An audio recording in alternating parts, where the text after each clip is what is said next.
हरी-भरी पहाड़ियों के बीच बसे एक हलचल भरे शहर में विक्रम नाम का एक कुख्यात चोर रहता था।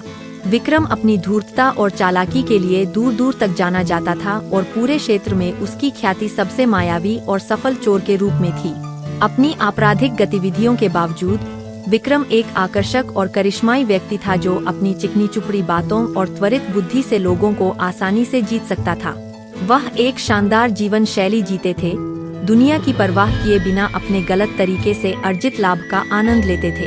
एक दिन विक्रम ने पास के राज्य में एक भव्य उत्सव होने की अफवाह सुनी, जहां देश के सबसे धनी और सबसे प्रभावशाली लोग जश्न मनाने के लिए इकट्ठा होंगे।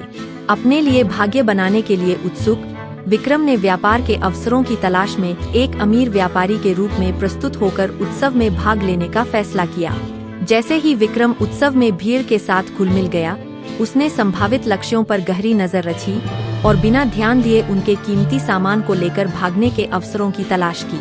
अपनी तीक्ष्ण बुद्धि और आकर्षक व्यवहार से उन्होंने तुरंत ही अन्य उपस्थित लोगों का विश्वास हासिल कर लिया, जिससे सही समय आने पर उनके लिए किसी का ध्यान नहीं भटकना आसान हो गया। अंधेरे की आड़ में विक्रम की नजर उस भव्य महल पर पड़ी जहां राजा और उसके दरबारी एक भव्य भोज का आयोजन कर रहे थे।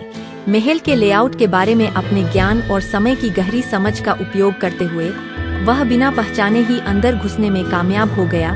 राजा से चोरी करने की संभावना से उसका दिल उत्साह से धड़कने लगा, लेकिन जैसे ही विक्रम महल के गलियारों से गुजरा, उसकी नजर एक छिपे हुए कक्ष पर पड़ी जहां राजा की सबसे बेशकीमती चीजें ताले और चाबी के नीचे रची हुई थीं। प्रलोभन का विरोध करने में असमर्थ विक्रम ने कक्ष को तोड़ने और उसके भीतर के खजाने को लूटने का फैसला किया। हालांकि जैसे ही विक्रम राजा के खजाने पर हाथ रखने वाला था, वह अपने पीछे अचानक शोर से चौंक गया। पीछे मुड़ने पर उसका सामना राजा के सबसे भरोसेमंद सलाहकार, एक बुद्धिमान और समझदार व्यक्ति से हुआ, जो पूरे समय उस पर कड़ी नजर रखता था। यह महसूस करते हुए कि वह रंगे हाथों पकड़ा गया है, विक्रम का दिल डर से बैठ गया और वह अपने भाग्य का इंतजार कर रहा था। लेकिन उन्हें आश्चर्य हुआ कि राजा के सलाहकार ने न तो अलार्म बजाया और न ही गार्डों को बुलाया।